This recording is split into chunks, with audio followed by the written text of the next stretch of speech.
नमस्कार साथियों, मैं आपको एक ताज़ा अपडेट लाया हूँ कि अभी जो है कि धुरंधर मूवी अभी जो है कि पॉलिटिक्स में आ गया है। और ये पॉलिटिक्स में निश्चित तौर पे आना चाहिए, क्योंकि जब भी कोई मूवी आती है तो पॉलिटिक्स में आती है तो पहली बात कि उस डायरेक्टर को फ़ायदा होता है, क्योंकि काफ़ी लोग इंटरेक्ट होते हैं उस मूवी से और वह काफ़ी चलती है और इससे फ़ायदा उस इंडस्ट्रीज़ को होता है।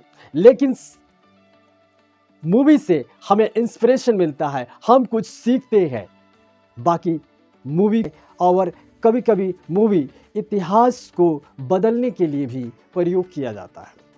साथियों, बहुत ही दुखद बात है कि भारत की आज़ादी के बाद जो है कि हमारा बॉलीवुड जो है कि निश्चित तौर पर कुछ अच्छा नहीं किया, और अच्छा इसलिए नहीं किया क्योंकि सरकार ही नहीं चाहती थी। सरकार उन लोगों को तवज्जो दिया जो हमारे इतिहास को बदलने के लिए काम किए। आज़ादी के बाद देश के जो पहले शिक्षा मंत्री बना वो विदेशी बना, सबको पता है। लेकिन यह मूवी पॉलिटिक्स के कारण इसलिए है क्योंकि यह मूवी से कनेक्ट है पाकिस्तान। साथियों, बताना चाहता हूं कि पाकिस्तान के जो आईएसआई है वह इस देश में काफ़ी लोगों को खरीद चुकी है।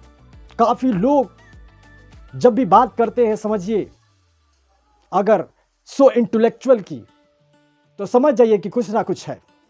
इनको काफ़ी तादाद में पैसा मिलता है, वो ब्यूरोक्रेट्स हो या नेता हो या अभिनेता, इन सबको पाकिस्तान द्वारा पैसा मिलता है। लेकिन अब पाकिस्तान क्या इतना धनी है? सोचिए, नहीं है। तो देता कौन है? इसके पीछे जो है कि अमेरिका हो सकता है, सऊदी हो सकता है, ऐसा नहीं है। और ये लोग जैसे दिखते हैं वैसे हैं नहीं, और यही कारण है कि यह मूवी पॉलिटिक्स में हो गया। बजरंगी भाईजान इस जब भी आता है या कोई और बॉलीवुड की मूवी आती है तो उसमें जो टेररिस्ट होते हैं, जो आतंकवादी होते हैं, उनको अच्छा दिखाया जाता है। बहुत सारी मूवी है, बहुत सारे नाम मैं ले सकता हूं, लेकिन इतना समय नहीं है। समय को ध्यान रखते हुए मैं बताना चाहता हूं बहुत ही संक्षेप रूप में कि अगर आप लोग सोए रहेंगे तो निश्चित तौर पे ये लोग काम करेंगे, क्योंकि इनके बच्चे नहीं जाते हैं आर्मी में। इनके बच्चे देश की सेवा में काम नहीं करते हैं।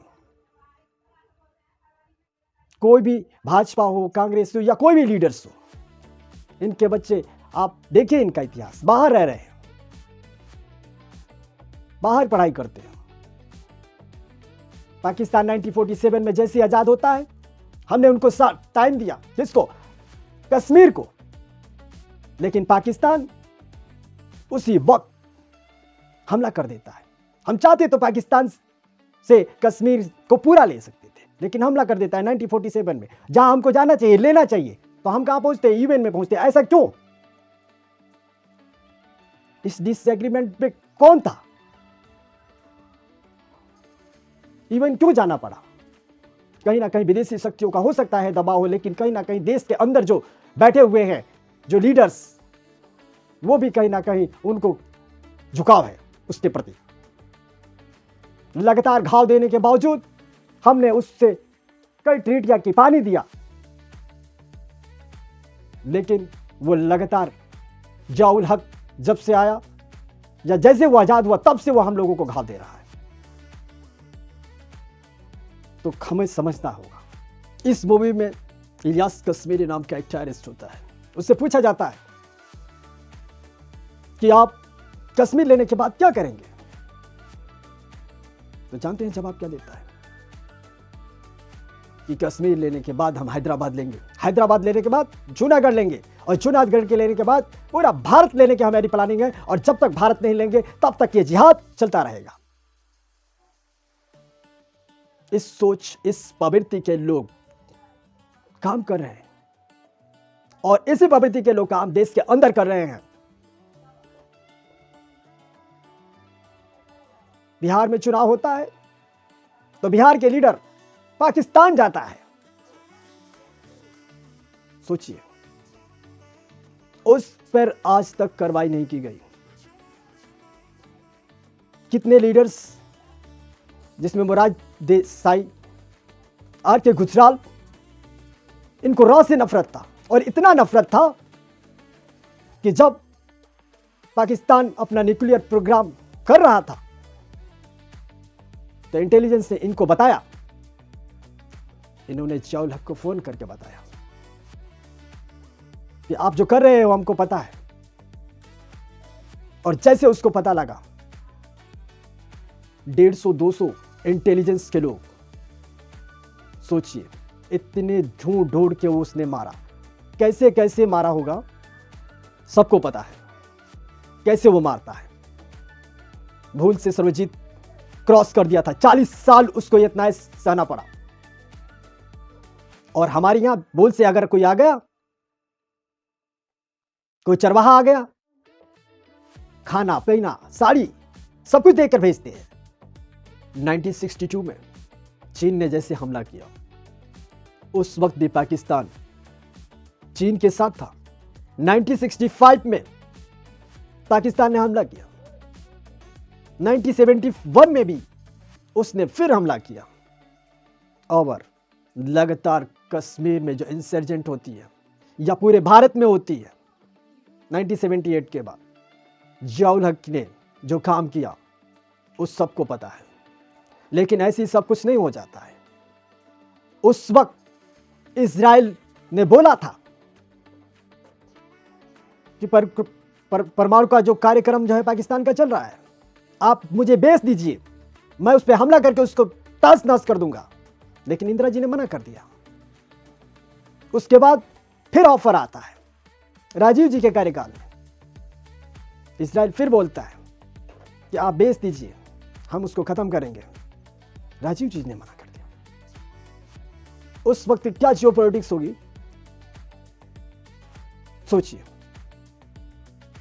लेकिन कहीं ना कहीं कोई ना कोई है जो इस देश के बारे में बाहर करता है, और निश्चित तौर पर अगर वो लीडर बनता है तो वो करता है। SIR हो रहा है,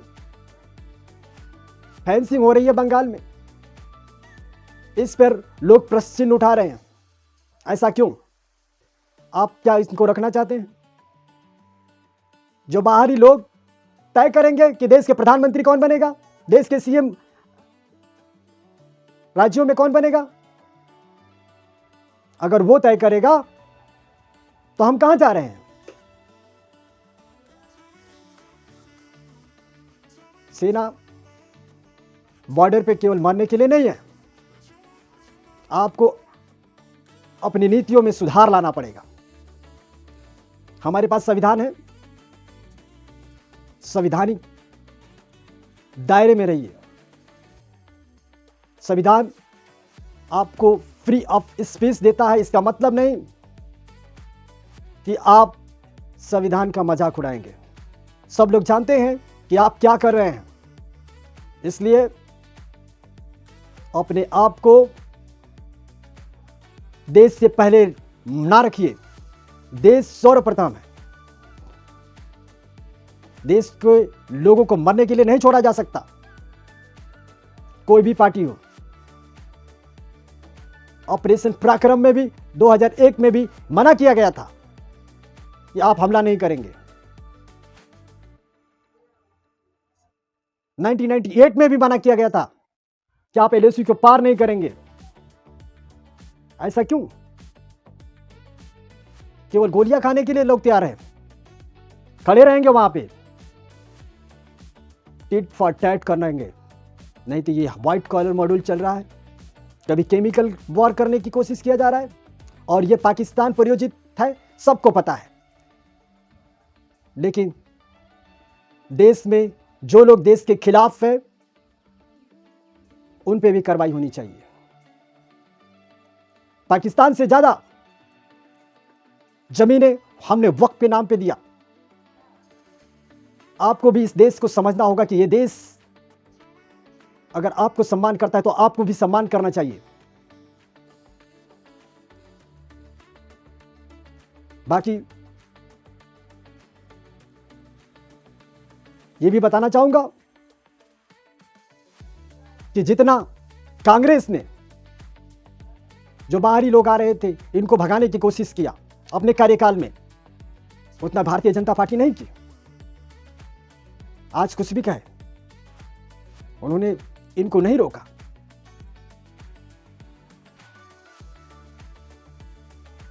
साथ ही यह भी बताना चाहूंगा कि पूर्व प्रधानमंत्री मनमोहन सिंह जी ने एनआईए को गठन करके बहुत ही बढ़िया काम किया है। इस मूवी में बहुत कुछ दिया गया है और बहुत ही बढ़िया मूवी है, एक बार जरूर आपको देखना चाहिए, इससे आपको कुछ सीखने को मिलेगा। बाकी 2 कौड़ी के जो बॉलीवुड है वो इतिहास बदलने की कोशिश कर रहा है और सो कॉल इंटेलेक्चुअल बनने की कोशिश ना कीजिए। इंटेलेक्चुअल बनिए जब देश में सब कुछ सही चल रहा हो, देश में आपको लग रहा है कि सब कुछ सही चल रहा है। You are in a war, अभी आप युद्ध की स्थिति में हैं। भारत लगातार जूझ रहा है, ऐसा इसलिए जूझ रहा है क्योंकि भारत लगातार डेवलपमेंट कर रहा है।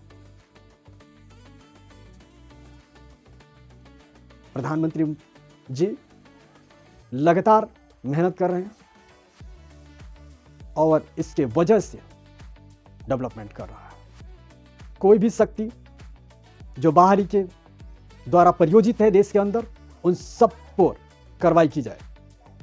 आप हमारे साथ बने रहें ऐसे अपडेट के लिए, और अगर आप चैनल पर नए हैं तो चैनल को जरूर सब्सक्राइब करिए। धन्यवाद। जय हिंद, जय भारत।